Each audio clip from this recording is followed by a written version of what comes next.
Welcome back to another episode of The Road Chose Me. My name's Dan Grech, and on today's episode, I'll be installing a Warn winch into the front bumper of my Jeep Gladiator. And everybody tells me I've been doing way too much talking in these videos, so I promise today's video will just show you the steps you need to do it yourself.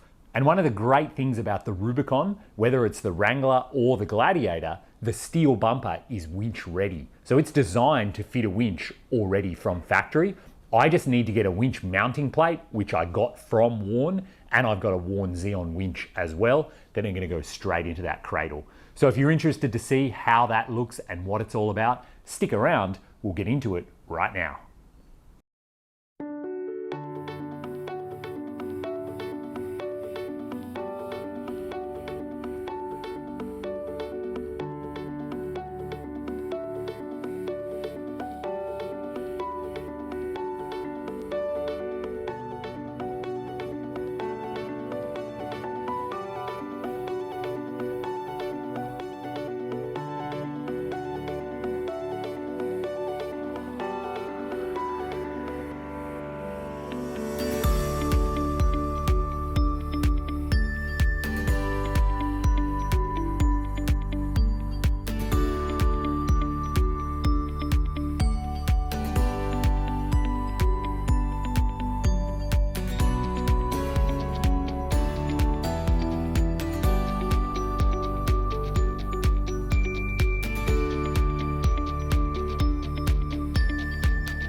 I told you there was going to be a lot less talking, didn't I?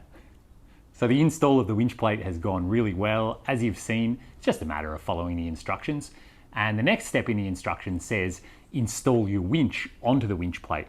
And before I do that, I'm just going to prepare the winch. I have to install the synthetic rope into the winch, make sure that everything like that is ready to go.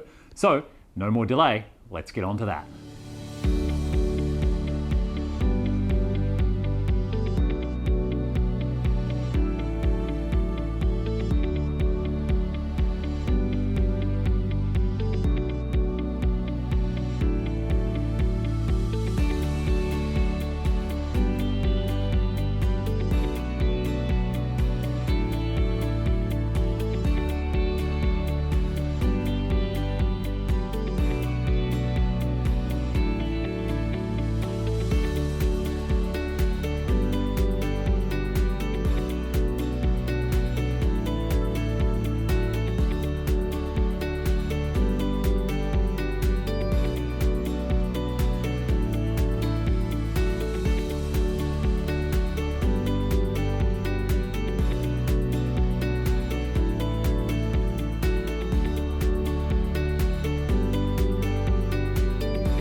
So there we have it. That completes the install of my Warn Zeon winch into the factory Rubicon bumper on my Gladiator. And a lot of people have asked, is a winch actually mandatory for overlanding? And I've gone back and forward on this a lot. I drove from Alaska to Argentina without one, and I never have need of it.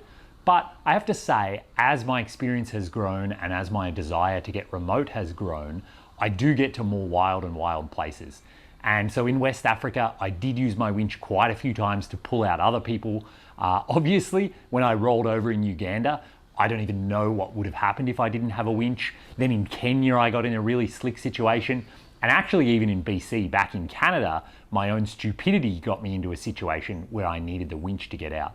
So given that I'm planning this trip as a solo vehicle, I do think for what I do, for me, a winch is necessary. And while there are plenty of other brands on the market, I personally feel like Warn is the best of the best. I don't even know if anyone would argue me on that point.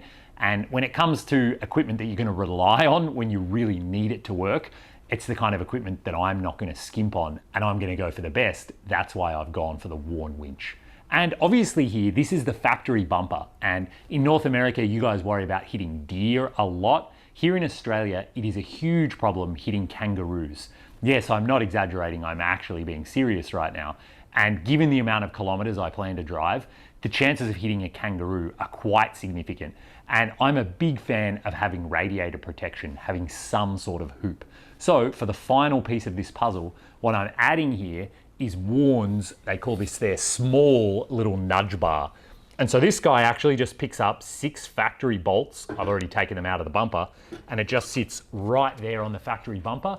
I'll do up those 6 bolts in about 30 seconds, and that's it. That installs the little nudge bar to protect me from impact here on the radiator and completes the look of the front of my Gladiator. So overall, I'm really happy with how this install went. I think having a winch is essential, and another item ticked off the list. So if you've enjoyed this video, please do hit the thumbs up button, subscribe to the channel. There's plenty more videos to come in the build. I think next up is lighting here across the front. Now that I'm finishing up the front, I'm just waiting for a few things before I can start working on the bed and the whole kitchen and fridge and drinking water and all of that kind of stuff. That's coming soon. So if you've enjoyed it, do subscribe to the channel and check out my content over on Patreon as well, where there's exclusive behind the scenes access, pre-release videos, information on what I'm doing next, help me design and build this thing, and help me have input on where I'm actually going to go as I travel around Australia. So thanks again for watching, stay safe out there, and maybe I'll bump into you on the road. All right, here is the final part of the winch install. Dad and I have just driven out and we're out here in this field. And so what I need to do is I've got the winch line spooled out here to this massive tree behind me, and I'm going to spool it in with Dad having his foot on the brake just a little bit and the Jeep's in neutral. That way there's just tension on the cable as it goes onto the drum, so it's all spooled on nice and tight. And that's really important. You have to do that when you first install a winch, because that way the first time you use it, the cable is already nice and tensioned and everything is going to work properly. So this is an important step people always forget when they're installing a new winch. So here we go, let's pull in the cable.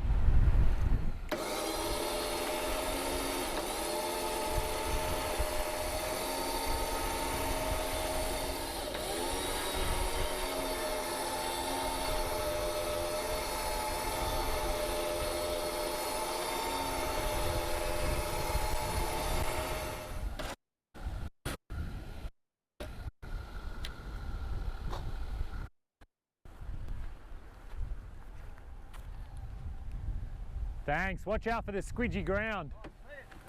It is. I just walked through it.